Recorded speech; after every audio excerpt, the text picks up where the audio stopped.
Idol, ano po ba yung mga healthy na mantika na dapat po natin ginagamit sa pang-araw-araw po natin na pagluluto?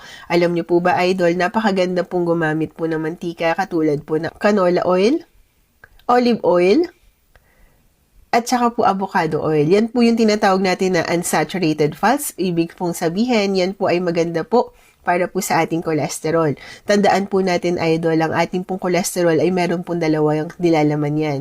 Ito po ay ang LDL, bad cholesterol, at ang HDL, ito po ay ang ating good cholesterol. Palagi po natin tatandaan na kailangan din po natin ng bad cholesterol sa ating katawan para po balance. Kumbaga, Idol, mas marami ang good cholesterol kumpara po sa bad cholesterol na LDL po natin. Kaya pag po tayo ay nagpapa-blood work, nakikita po natin bakit mataas po ang ating LDL, yung bad cholesterol. Kailangan, Idol, ay may certain amount lamang po.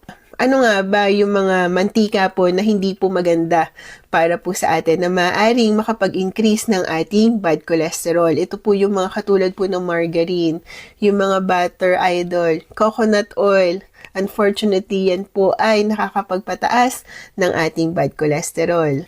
Tsaka po, Idol, yung very common po sa atin, yung palm oil.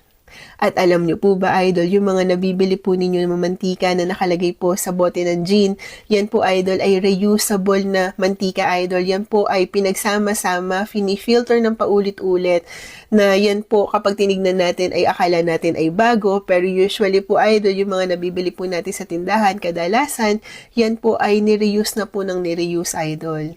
Mag-iingat po tayo, Idol, sa paggamit po ng mantika. Pwede pong gamitin ulit ang mantika ng 2 beses, pero after po niyan, Idol, wag na po nating ulitin dahil kapag po yan ay inulit natin ng inulit, may mga toxic na po na naidudulot po para po sa ating katawan at yung ating pong bad cholesterol ay tumataas. Dapat po, Idol, yung bad cholesterol ay hindi po tumaas ng 100 sa ating blood work. Ang total cholesterol po natin dapat po hindi po sumobra ng 200. Idol, ano po ba ang natutulong ng garlic o ng bawang kay Manoy at kay Kifi, Idol? Magandang buhay. Idol, nakakatulong po ba ang bawang o ang garlic sa pakikipagbembangan? Yes na yes, Idol. Dito po muna tayo sa mga poging idol natin.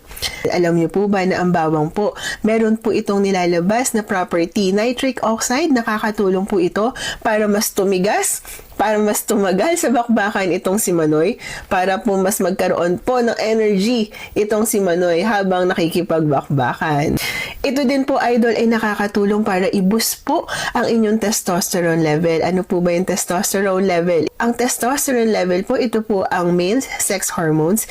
Ito po ay nakakatulong po para maging macho po tayo dyan, Idol. Para po magkaroon po tayo ng mga muscle mass sa ating po mga muscles.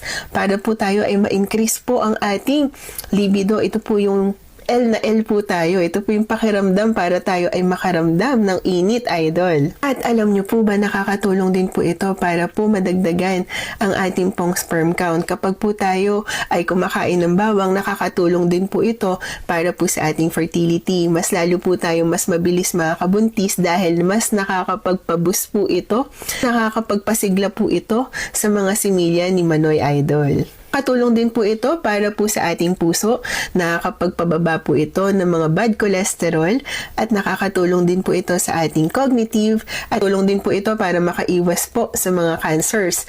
Ito po ay nakakatulong para po magbigay ng suporta sa ating immune system. Okay, punta naman po tayo dito kay Kifi. Para po sa ating mga papunta na po sa pagme-menopause o kapag po kayo ay nireregla, Idol, nakakaramdam po tayo bilang babae na para po tayong nahihirapan at sumasakit ang ating puson. Kapag po tayo kumakain ng bawang, nakakatulong po ito para dyan at nakaka-improve po ito ng ating mood. Katulong din po ito, Idol, lalong-lalo na kapag po ikay papunta na po sa pagiging menopause o menopause ka na po, Idol. Ating pong female sex hormone, yung estrogen, bumababa po yan as we go older. Kapag po ganyan, Idol, mas prone po tayo magkaroon ng osteoporosis. Rumurupok po ang ating mga buto at nakakatulong po ang bawang para po dyan sa atin. All in all, Idol, ito po ay nakakatulong para i-boost po ang ating immune system. Ito po ay para makatulong po sa ating gut dahil ito po ay meron po itong na itutulong sa ating digestion, mas lalo po tayong nakakadumi ng maayos at nakatulong din po ito, Idol, sa ating skin, sa ating mga balat, At ito po idol ay may mataas pong anti-inflammatory properties at antioxidant at nakakatulong din po ito idol para labanan po yung mga dumi o yung mga germs dahil meron po itong nilalaman na antimicrobial. Ang pagkain po ng bawang, pwede naman po yan, i-crush nyo po yan, idagdag po ninyo sa inyong ulam kapag kayo ay nagluluto. O kaya naman may iba po kumakain po ng pinakaro, kumbaga ay hilaw pong garlic, ginagawa po nilang snack. At meron naman din po nilalagayan idol o kaya naman po binababad po sa may olive oil. Kahit ano po idol, basta po bawang, kainin po ninyo, okay na okay po yan idol. Ingat lang po tayo idol pag tayo ay may high blood pressure dahil kapag kayo umiinom na ng gamot at may garlic na baka mas lalong bumaba ang inyong blood pressure, check nyo po yan sa inyong doctor idol. Yun lamang po, please don't forget to like, share, and follow me for more videos. Magandang buhay mga idol. Please stay happy, stay healthy, good vibes only.